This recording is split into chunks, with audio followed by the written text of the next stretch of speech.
जय श्री कृष्णा। आप सभी को आंवला नवमी की ढेरों शुभकामनाएं, अक्षय नवमी की ढेरों शुभकामनाएं। प्रिय दर्शकों, आज के इस वीडियो में हम बात करेंगे कि आंवला नवमी किस दिन रहेगी। आंवला नवमी पर यदि व्रत करते हैं तो व्रत किस दिन करना है। आंवला नवमी पर जो पूजन किया जाता है आंवला का, वो कैसे करना है, क्या उसकी विधि है।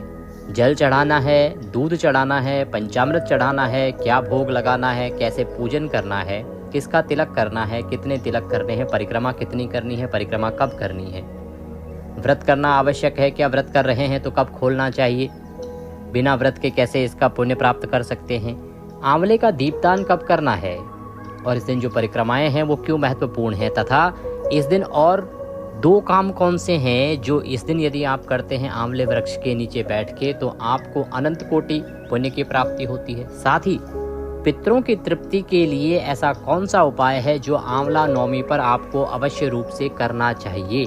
ये एक कर्म जो आप अगर करते हैं अपने पितरों के निमित्त आंवला नवमी पर, तो ये एक कर्म ही आपके पितर कहीं घोर नरक में भी हों तो वहाँ से उनको मुक्त करा सकता है, तृप्ति करा सकता है। आपके कुंडली में पितृ दोष है तो उसमें राहत दिला सकता है, उसको समाप्त कर सकता है, आपके पितरों को प्रसन्न करता है। तो पूरा वीडियो अंत तक देखिएगा, ध्यान से देखिएगा। संपूर्ण जानकारी शास्त्र और पुराणों पर आधारित है, इसमें कुछ भी मनगढ़ंत मैं नहीं बोलने जा रहा हूँ। साथ ही बताऊंगा कि इसका मुहूर्त क्या रहेगा, मुहूर्त जानना आवश्यक है। संभावनाएं इसकी ये भी बन रही हैं कि दीपदान अलग दिन हो और पूजन अलग दिन हो, क्या ऐसा हो सकता है क्या। तो बहुत ही महत्वपूर्ण जानकारी होने जा रही है। जानकारी आरंभ करें उससे पहले आपसे निवेदन है कि वीडियो यदि थोड़ा सा भी उपयोगी लगे तो कृपया एक बार लाइक अवश्य कर दीजिएगा। परमेश्वर वासुदेव की कृपा प्राप्त करने के लिए और अपने आंवला दीपदान और आंवला पूजन को सफल बनाने के लिए कमेंट बॉक्स में अवश्य लिखिएगा जय श्री हरि या ओम नमो भगवते वासुदेवाय। आप देख रहे हैं देवभूमि ज्योतिष संस्थान का प्रतिष्ठित यूट्यूब चैनल देवभूमि धार्मिक। हम यहाँ सभी व्रत और त्योहारों की सही शास्त्रीय जानकारी प्रदान करते हैं। ज्योतिष शास्त्र और पंचांग के आधार पर आपको बताते हैं कौन सी तिथि कब है, व्रत आदि कब करना है, क्या विधि है, क्या नियम है और क्या गलती नहीं करनी है। यदि आप सभी व्रत और त्योहारों की सही शास्त्रीय जानकारी पाते रहना चाहते हैं तो कृपया चैनल को सब्सक्राइब कीजिए और बेल आइकन को प्रेस कीजिए। आइए जानकारी आरंभ करते हैं। बात करते हैं आंवला नवमी और उस पर होने वाले पूजा पाठ जप तप आदि की। प्रिय दर्शकों, कार्तिक मास के शुक्ल पक्ष की जो नवमी तिथि होती है उसको अक्षय नवमी या आंवला नवमी कहते हैं। यूँ तो पूरे कार्तिक मास में आंवले की पूजा की अद्भुत महिमा कही गई है। आप हमारे चैनल पर प्रतिदिन कार्तिक महात्म्य सुन रहे होंगे जो मैं सुनाता हूँ। ब्रह्मदेव के द्वारा इसका वर्णन किया गया है कि कार्तिक में जब आप आंवला दीपदान करते हैं या आंवला पूजन करते हैं, आंवला भोजन में ग्रहण करते हैं या आंवले के नीचे बैठ के भोजन करते हैं तो उसका उत्तम फल है, यहाँ तक कि पितरों को तृप्त करने वाला भी है। वहीं जब बात उस तिथि की आ जाए जो कार्तिक मास के शुक्ल पक्ष की नवमी तिथि हो, तो उस दिन आंवले से किया जाने वाला या आंवले पे किया जाने वाला हर कर्म लाख गुना अधिक फल देता है। इसीलिए ये तिथि महत्वपूर्ण है। ये तिथि अक्षय फल देने वाली कही गई है। अक्षय फल का अभिप्राय होता है वह फल जो कभी क्षय नहीं होता, अर्थात कभी समाप्त नहीं होता, जिसमें कभी घटत नहीं आती। अर्थात आपने जो पुण्य कमा लिया वो कमा लिया। ये ऐसा समझ लीजिए, ऐसा बैंक बैलेंस जो आपका खर्च होता रहेगा पर कम नहीं होगा, ऐसा पुण्य होता है इस दिन। संक्षेप में समझिएगा कि जब हमारे जीवन में कुछ उत्तम कर्म होते हैं, हमें जीवन में कुछ उत्तम मिलता है, अच्छा मिलता है, वो मिलता है हमारे सदकर्मों के कारण, पुण्य कर्मों के कारण। तो जैसे जैसे हम अच्छी चीज़ों का उपभोग करते चले जाते हैं, हमारे पुण्य कर्म जो हैं वो घटते चले जाते हैं। परंतु जो आंवला नवमी पर किए जाने वाले पुण्य कर्म है ना, ये ऐसे हैं जो कभी घटेंगे ही नहीं। आपके जीवन में खुशियाँ आती रहेंगी। सदकर्म आप जो कर रहे हैं वो ठीक है, आपके जीवन में उत्तम दिन आते रहेंगे, खुशियाँ आती रहेंगी, पर ये उसके बदले में जो पुण्य घटते हैं ना वो घटेंगे नहीं, क्योंकि ये अक्षय पुण्य होगा, कभी खत्म ना होने वाला पुण्य होगा। इसलिए ये तिथि महत्वपूर्ण है। इस दिन मेरी सभी माताएं बहनें जो विशेष रूप से कार्तिक स्नान करती हैं वो तो अवश्य आंवले का पूजन करती ही हैं, और आपको पूजन करना ही चाहिए। आंवले का पूजन करना चाहिए, आंवले पे दीपदान करना चाहिए और आंवले का सेवन करना चाहिए। जितना करेंगे उतना कम होगा। इतना अधिक महत्व है इस तिथि का। बात करते हैं कि इस तिथि पर आपने करना क्या है। प्रिय दर्शकों, स्नान आदि से निवृत्त होके प्रातः काल के जो भी आपके कार्तिक के नियम आपने धारण किए हैं उनका पालन कीजिए। कथा आदि श्रवण करना है वह श्रवण कीजिए। तदुपरांत आपको आंवले का पूजन करना है। आंवले का वृक्ष आपके यहाँ पे होगा, आसपास होगा, किसी मंदिर में होगा जहाँ आप कार्तिक नहाने, स्नान करने, कथा सुनने आदि जाते हैं। वहाँ ना हो तो आपके घर में होगा। घर में ना हो तो अभी आंवला नवमी को कुछ समय है, आप घर में एक गमले में लगवा लीजिए, लेके और आंवला लगवा लीजिए। उत्तम दिन है, उत्तम समय भी है कार्तिक का आंवला लगाने के लिए। इस समय में जब आप आंवला या तुलसी का रोपण करते हैं ना, तो उससे बहुत अधिक फल की प्राप्ति होती है। तो आंवले का वृक्ष होना आवश्यक है। अब अगर किसी के पास आंवले का वृक्ष ना हो तो उस अवस्था में आप क्या करेंगे? अगर आंवले का वृक्ष ना हो तो यही पूजन कर्म आप आंवले के फल पर कर लीजिएगा। आंवले का फल आज के समय में सभी जगह बाजार में मिल जाता है। बाजार से आंवले का फल लाइएगा, उससे कीजिएगा। कैसे करना है? स्नान आदि से निवृत्त होके आंवले के वृक्ष को जहाँ भी आपका पूजन करना है उस क्षेत्र को अच्छे से साफ कीजिए। अगर पुराना मकान है अर्थात कच्चा मकान है तो उसको अच्छे से लीप लीजिए। साफ स्वच्छ बनाने के बाद आंवले के वृक्ष को जो गमले में लगा हुआ है उसको वहाँ स्थापित कीजिए। उनके सामने हो सके तो एक स्वास्तिक बनाइए।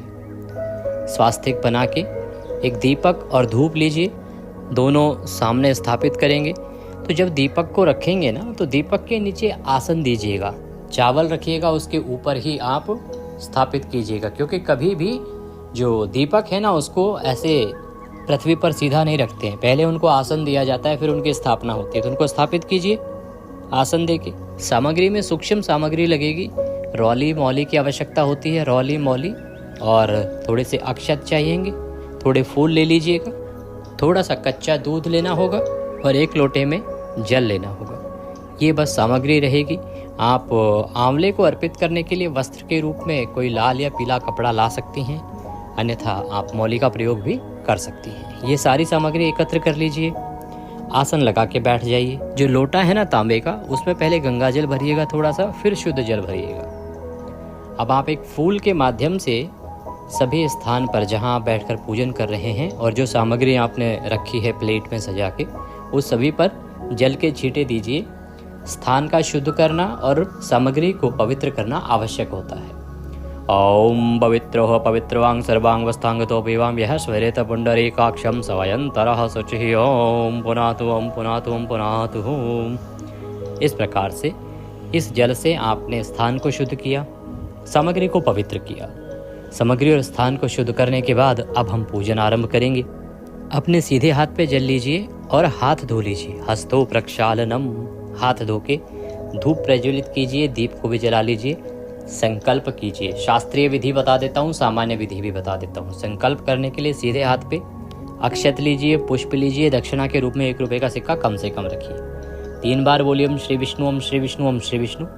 अपना नाम, अपना गोत्र, जिस स्थान पर बैठकर संकल्प कर रहे हैं वहाँ का मकान नंबर, क्षेत्र का नाम, शहर का नाम, कार्तिक मासे शुक्ल पक्षे नवम्यायाम पुण्यतिथियो, आयु आरोग्यता प्राप्त्यार्थाय, सुख संपत्ति प्राप्त्यार्थाय, भगवान श्री हरि विष्णु प्रसन्नार्थाय आंवला नवमी उपलक्ष्ये आंवला देव पूजन व्रत संकल्पम संकरिष्ये। बोलिए सौ श्री शरणौ शरणम प्रपद्ये, और वह अर्पित कर दीजिए आंवला देव को। इस प्रकार से अब आपने संकल्प किया है कि आप आज आंवले का पूजन कर रही हैं, जीवन में सुख संपत्ति आरोग्य और भगवान श्री हरि विष्णु की प्रसन्नता की प्राप्ति के लिए। सबसे पहले अब आप जल अर्पित कीजिए, थोड़ा सा जल चढ़ाइए आंवले को। जल चढ़ाने के बाद अब थोड़ा सा कच्चा दूध आपको मैंने लेने को बोला था एक पात्र में, तो कच्चा दूध चढ़ाइए, कच्चा दूध चढ़ाइए और फिर पुनः थोड़ा सा शुद्ध जल डाल दीजिए उसमें। अब वस्त्र अर्पित करेंगे, तो वस्त्र के रूप में मौली का टुकड़ा तोड़िए, वह अर्पित कर दीजिए आंवले को। अगर कोई कपड़ा लाए हैं आप, लाल पीला कोई कपड़ा लाए हैं तो वह चढ़ा दीजिए। वस्त्र के बाद तिलक किया जाता है। तिलक करेंगे तो आंवले को ना आज के दिन क्या है 108 का बड़ा विधान है और बड़ा महत्व है। तो 8 बिंदियां लगाइए तिलक के रूप में। आप आंवले की डंडी पे लगा सकते हैं, आंवले का जो वृक्ष है उस पर 8 बिंदियां लगाइए, रौली कुमकुम आदि से तिलक कीजिए। तिलक करके अक्षत समर्पित कीजिए, चावल अर्पित कीजिए।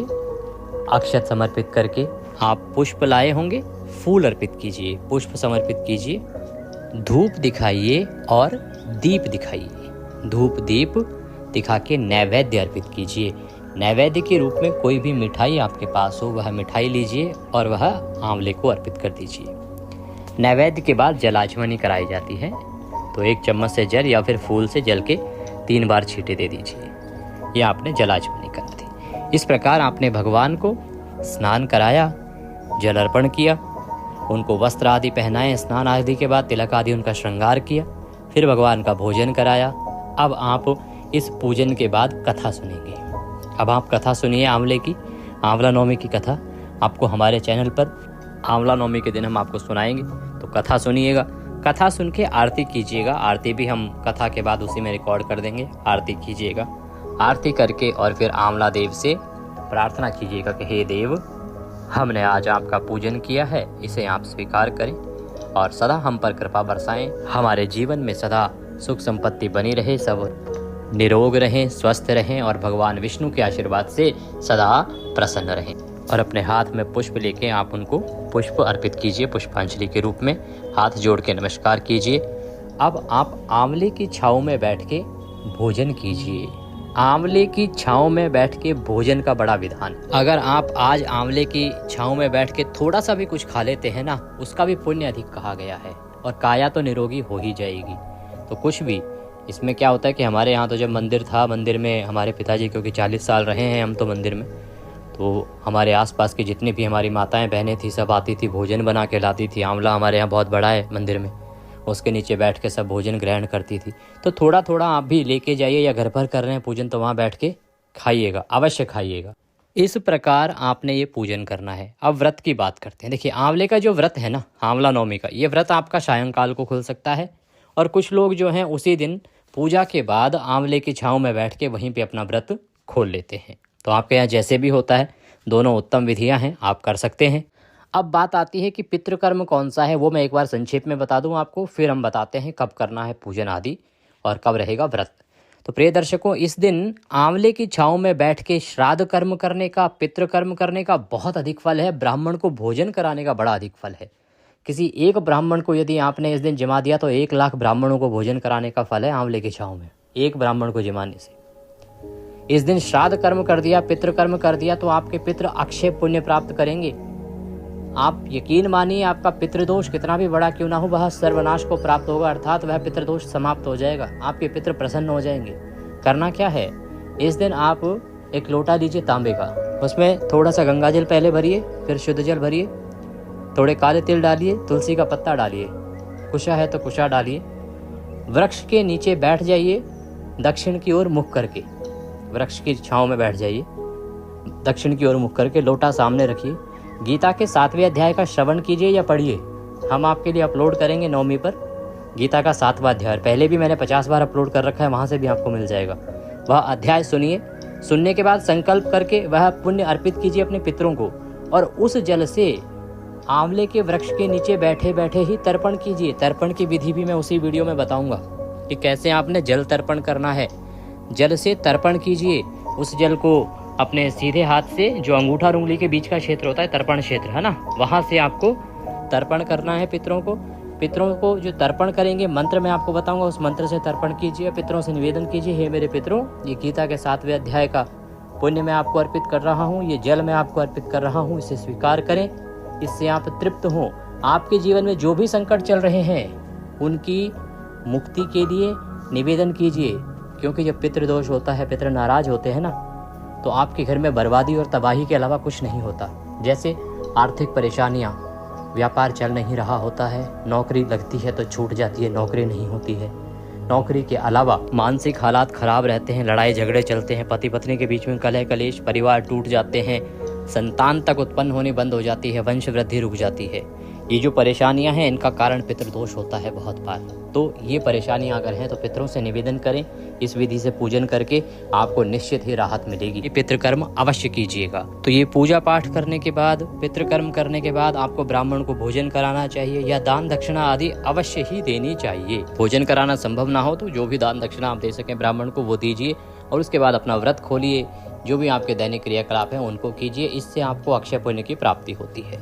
यदि दक्षिणा स्वरूप आप कुछ भी हमें भेजना चाहते हैं तो आपकी स्क्रीन पर नंबर आ रहा होगा 900 से, उस पर भेज सकते हैं।